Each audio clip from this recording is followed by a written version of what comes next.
जय Jagannath friends.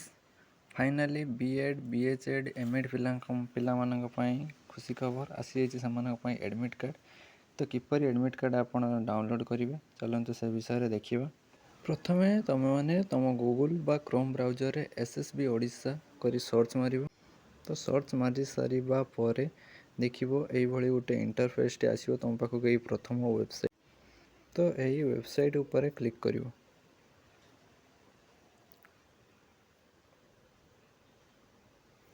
Click कर सारिबा परे आपण मानक पाखक एमती गोटे इंटरफेस आसीजिवो। तो तौक स्क्रॉल करिवो। तौक स्क्रॉल करिबा परे एटी जो लिखाई देखिपार download hall ticket for BEd बीएचएड एमएड एंट्रेंस टेस्ट 2026। तो ये जो लिखाई व्यू ये व्यू ऊपर क्लिक करिवो। व्यू पर क्लिक कर सारिबा परे तुम मन पाखक ये गोटे इंटरफेस टे आसीजिवो। Application barcode number date of birth आउ कैप्चा देके लॉगिन करिवो। लॉगिन कर सारिबा परे तुम मन आगे एडमिट कार्ड टी ओपन हो।